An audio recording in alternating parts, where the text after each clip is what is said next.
E agora, o mundo em que vivemos. Uma análise dos acontecimentos atuais à luz da Bíblia. Com o pastor Érico Rodolfo Bussinger.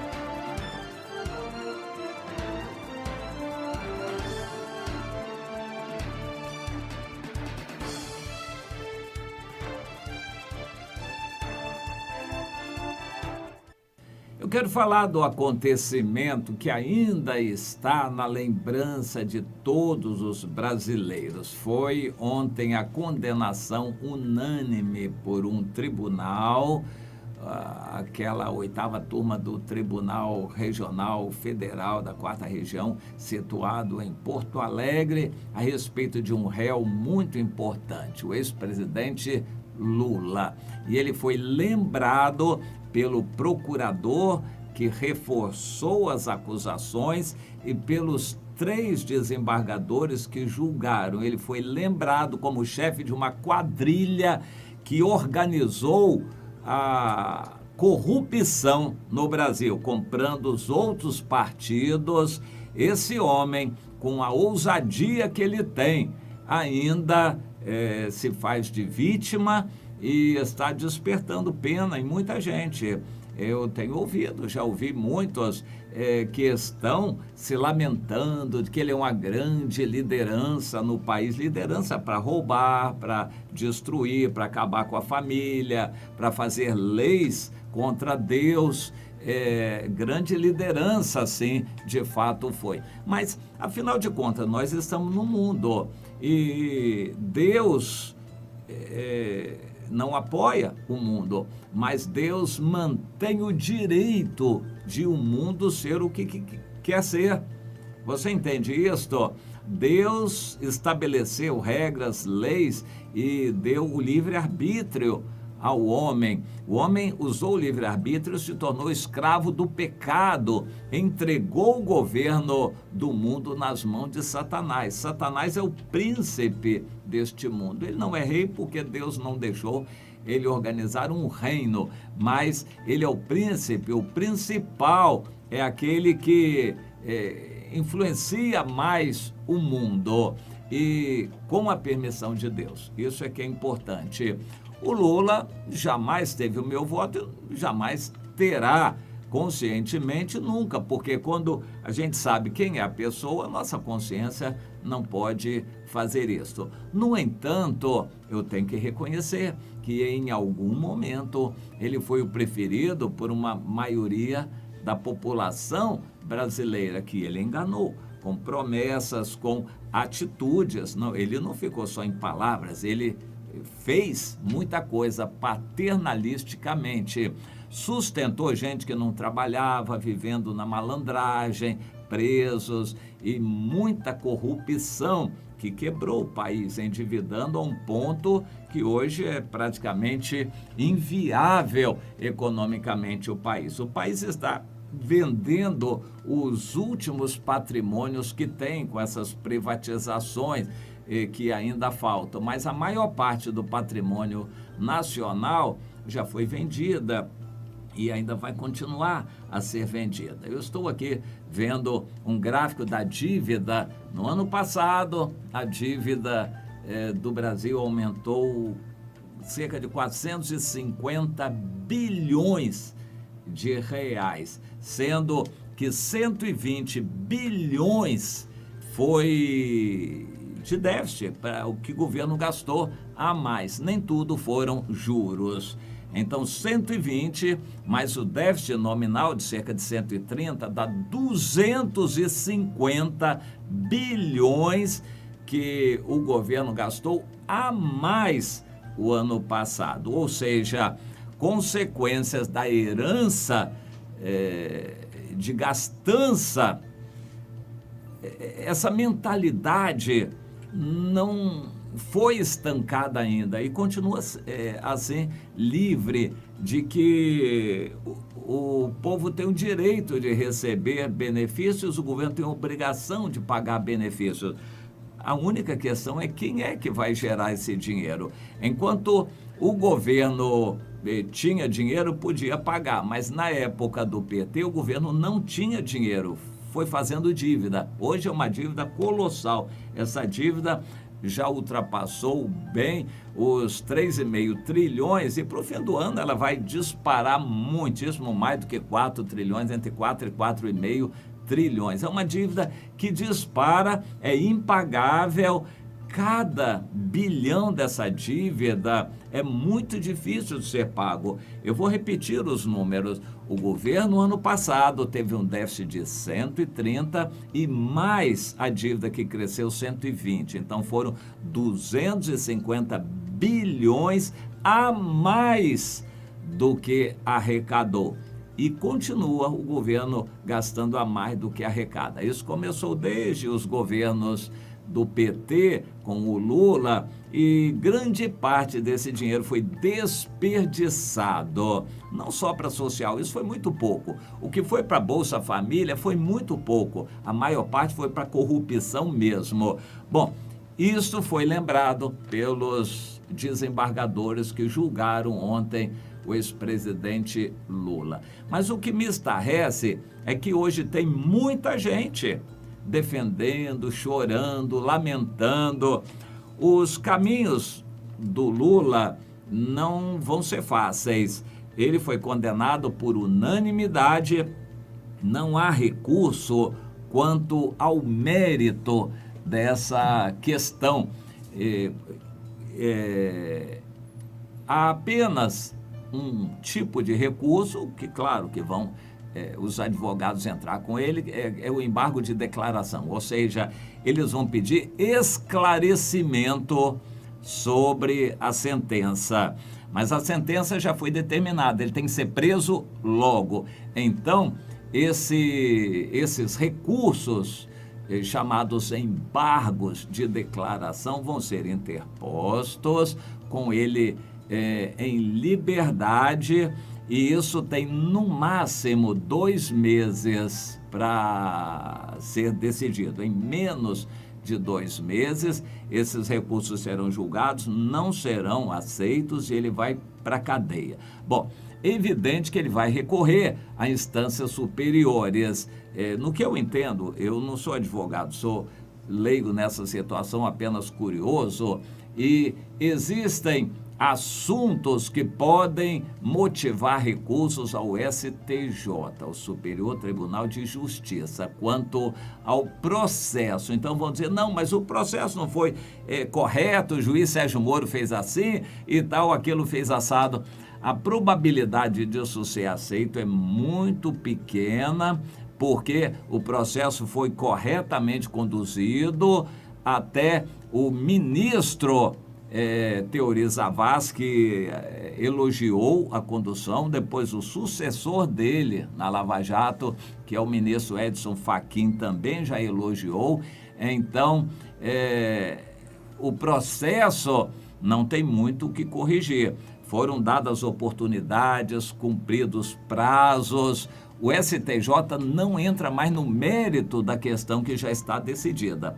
Apenas o STJ vai avaliar se o processo jurídico foi conduzido de uma maneira não correta. A probabilidade é pequena.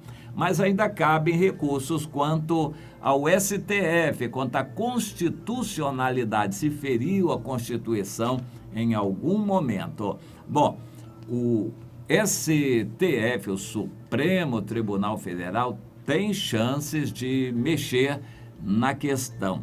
Porém, é bom a gente lembrar que tudo vai passar inicialmente pelas mãos de um ministro chamado Edson Fachin. É um homem católico, temente a Deus, tem se mostrado de uma correção total, acima de qualquer dúvida, e ele tem que aprovar isto. E é muito difícil que ele seja conivente com uma revisão de um processo que foi feito às claras, um processo que foi conscientemente julgado já por 4 juízes, o juiz de primeira instância e os 3 desembargadores, com o apoio ao que se saiba de todo o tribunal. Eu acredito que todo o tribunal, os demais desembargadores vão ter oportunidade de se manifestarem por ocasião desses embargos de declaração. Não tenho certeza, mas eu acredito que eles até podem se manifestar. De qualquer forma, o tribunal está representado, decidiu, o mérito da questão foi fechado. Não se questiona mais nada, nenhuma prova, nada disso, já está decidido. Apenas se houve falha no processo, isso pode ser analisado pelo STJ. E se houve, em algum momento, algo que feriu a Constituição, vai ser julgado pelo STF, o Supremo. Mas aí tem que passar pelas mãos de um ministro que tem se mostrado muito correto, o ministro Fachin.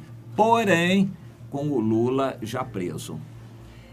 O que deve acontecer, no máximo, em 2 meses. A sentença, chamada acórdão, vai ser publicada já, mas as linhas gerais já foram decididas e há uma unanimidade, como que uma súmula, já eles chamam de súmula, que determina o seguinte: julgado em segunda instância, a pena começa a ser aplicada. E ele pode recorrer, mas dentro da aplicação da pena, não tem mais efeito suspensivo. Ou seja, em outras palavras, ele foi condenado, tem um tipo de recurso, no máximo em 2 meses vai ser julgado, a probabilidade de reverter a coisa é mínima e dentro de 2 meses o Lula vai para a cadeia. Vai continuar recorrendo, esperneando de tudo quanto é jeito, inclusive até na OEA, Organização dos Estados Americanos, que reúne todos os países das Américas, mas tudo isso é espernear. Bom, essa questão que o Lula está muito vivo é porque ele entendeu que seria condenado. Então, a única chance de ter uma saída menos desonrosa seria ele politizar a coisa. Então saiu em campo para fazer campanha, comprou pesquisas. Há mais de 1 ano das eleições, todas as pesquisas são compradas. No meu entender, elas são compradas até a véspera das eleições. Mas há 1 ano, ninguém tem ideia nenhuma, ninguém questiona nada. As pesquisas são totalmente compradas. Essa palavra comprada pode parecer forte, mas significa o seguinte: eu encomendo uma pesquisa ao Ibope. O Ibope vai fazer uma pesquisa, em princípio, para me agradar. Senão, eu não contrato mais o Ibope, vou contratar o Datafolha, vou contratar lá outra empresa. Então, o Ibope tem interesse em faturar, me cobra caro para fazer uma pesquisa e me agrada nessa pesquisa. Pesquisas há mais de 1 ano das eleições são totalmente compradas. E o Lula encomendou um monte de pesquisa para dizer que ele está na liderança, que ele está na frente e que por causa disso o julgamento... Então, é possível que muita gente acredite que o julgamento dele foi só porque ele é candidato e querem tirá-lo da candidatura à presidência. Nem ele quer ser presidente, ele não tem mais saúde, nem paciência, nem jeito para isso e não quer. É apenas uma saída que seria honrosa, dizer: olha, eles estão me condenando porque eu sou candidato e o povo me quer, coisa desse tipo. Uma balela para fazer uma cortina de fumaça em cima da roubalheira que ele praticou e que comandou o partido e todos os aliados dele a praticarem também. É interessante como praticamente todos os senadores do PT estão envolvidos em acusação. Eles só não estão junto com o Lula porque eles têm um mandato, então tem foro privilegiado. Mas assim que acabar o mandato, eles vão para as mãos do juiz Sérgio Moro e muitos deles vão para a cadeia também. Grande parte da cúpula do PT, a cúpula toda do PT pode em algum momento ir para a cadeia por causa das evidências do que eles praticaram. Agora, os outros partidos foram corrompidos também. Então, o presidente Michel Temer tem grande chance de ir para a cadeia também quando terminar o mandato ou quando ele sair, se ele sair antes do mandato terminar. Por isso, ele se apega com unhas e dentes ao mandato dele para poder ver se chega até o final, e até lá ele tem foro privilegiado, ou seja, não vai ser julgado ainda, só quando ele sair da presidência. E aí ele vai tentar arranjar um cargo de ministro para continuar com foro privilegiado. Bom, mas até lá muita coisa vai acontecer. O fato é que há muitos senadores que foram comprados, deputados federais, que a maioria dos deputados federais tem crimes imputados a eles, que não estão sendo julgados por causa de foro privilegiado também. Esse foro privilegiado é um problema. Já está para ser decidido, mas teve um ministro que botou o processo debaixo da perna, ele pediu vistas e até hoje não devolveu e travou o assunto. Mas quando for resolvido, porque já está decidido por maioria, o foro privilegiado vai ser para pouquíssimos e a maioria vai ter que ir para as mãos de um juiz comum e então não vai ter essa demora toda. Todos esses crimes de que a maioria dos deputados e senadores estão acusados, isso já era para ter sido julgado, como o do Lula, mas não foram ainda julgados por causa desse foro privilegiado que eles têm. Tomara que caia. Mas agora já há um movimento no Supremo Tribunal Federal dos outros ministros para forçarem esse ministro que escondeu o processo, pedindo vistas, para forçá-lo a devolver esse processo. Então, a gente vê que tem muita conivência com o crime de corrupção que está lesando o país. Ontem foi uma espécie de um lavar de alma, uma satisfação para o mundo. O mundo reagiu positivamente, a maior parte do mundo gostou dessa notícia de ontem. O mercado reagiu eufórico, o mercado disparou o valor das ações no Brasil e o dólar despencou de valor também por causa da euforia do mercado. O mercado está eufórico, acreditando que agora o Brasil vai bem porque conseguiram condenar o Lula. Bom, a maior parte do mundo gostou dessa ideia. O Brasil, a gente não tem assim uma reação. Aqueles que têm consciência, que leem, que estudam, gostaram, porque afinal de contas tem que haver um basta para essa corrupção. Tem que haver? Será que tem que haver? Nós estamos no mundo. O cristão não acredita na justiça do mundo. A sua fé é colocada na justiça divina. Mas nós agradecemos a Deus pela Lava Jato, louvamos a Deus pelo que Deus fez como circunstâncias para que houvesse uma Lava Jato, para que o Lula pudesse ser condenado. Mas não só ele, todos os outros que estavam com ele. É certo que não dá para condenar todo mundo, porque aí vão milhares e milhares para a cadeia, não tem nem cadeia para isso tudo e nem juiz para julgar tudo isso. Mas é um início de uma moralização.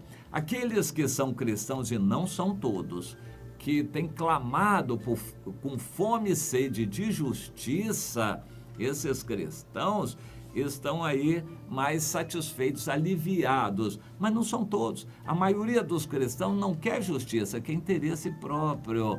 E tem muitos que estão tristes até com essa situação e, por incrível que pareça, alguns pastores que se manifestaram a favor do Lula, contra o julgamento. Bom, tem pastores que estão recebendo dinheiro aí de ONGs, do seu George Soros, tem pastores aí que estão recebendo dinheiro de ONGs para eles se manifestarem a favor dessa agenda de esquerda, o homossexualismo, liberação das drogas e coisa desse tipo. Pastores que estão recebendo dinheiro. É bom a gente pensar nisso, mas de modo geral, aqueles que clamam por justiça estão um pouco mais aliviados, mas devem continuar a orar. No entanto, não devemos nos iludir. O mundo aqui não é para fazer justiça agora. A justiça humana não nos satisfaz e nós aguardamos a justiça divina,